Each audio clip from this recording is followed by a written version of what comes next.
Você sabia que a história das tipografias experimentais já flertou com o fascismo? Exatamente.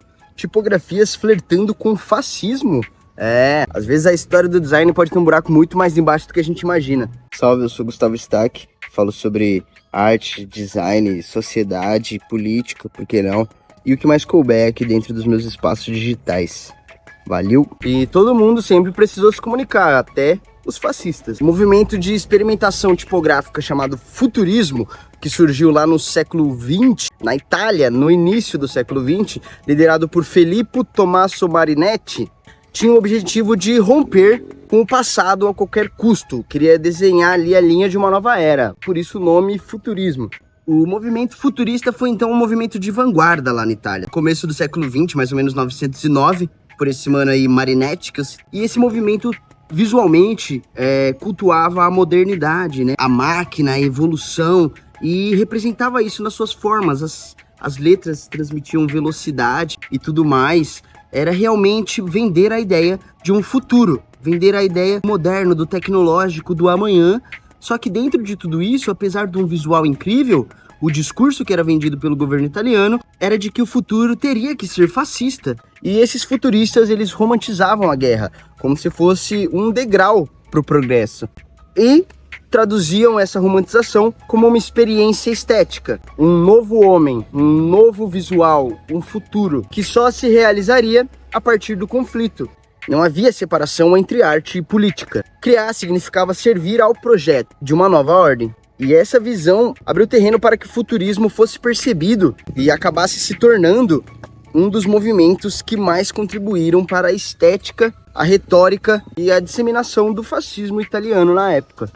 E é louco porque o futurismo é sim, de fato, um movimento tipográfico, um movimento de experimentação tipográfica, experimentação de cartazes, experimentação de design, que de fato mudou o conceito de muita coisa. E é um bagulho que precisa ser estudado, mas muita gente invisibiliza a fonte da sua criação, a motivação da sua criação. Eles não queriam ser futuristas disruptivos pelos motivos certos.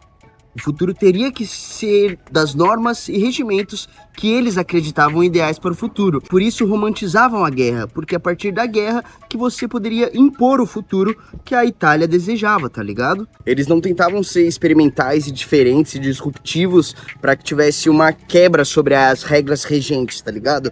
Eles queriam ser experimentais para impor a nova regra, tá ligado? No design, de fato, revolucionou a criação de cartazes e a experimentação tipográfica. Diagonais, cortes abruptos, dinamismo, ritmo visual.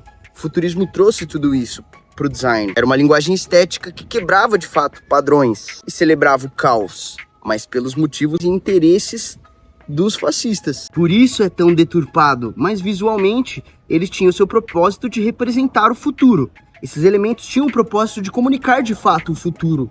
Só que esse futuro ia ser desenhado por um governo fascista de Mussolini, tá ligado? E traz até um contraste isso, né, mano? Porque essa liberdade estética, essa experimentação do novo, do disruptivo, coexistia com um discurso político profundamente autoritário.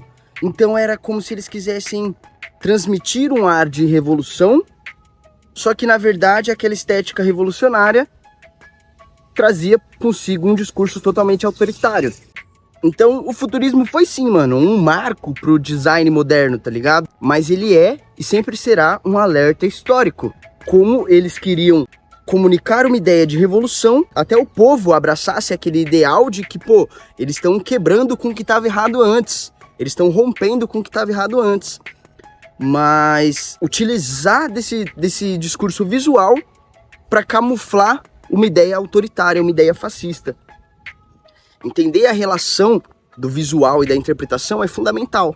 Para quem cria, toda escolha visual, toda escolha estética é uma escolha política. Ah, mas esquerdistas têm sempre esses papos, tudo é política, né, mano? Sim, mano, tudo é... Moda é política, futebol é política, seu salário é política, o ônibus que você pega lotado é política. E como a comunicação decide falar com você, é política, mano. Como o design se expressa, tem um resultado político na sociedade. A fins de exemplificar aí, né, mano, isso não é exclusivo do fascismo. Essa comunicação que tenta vender uma disrupção, uma revolução camuflada de um discurso autoritário. Não é de hoje, ou camuflado de qualquer discurso, tá ligado?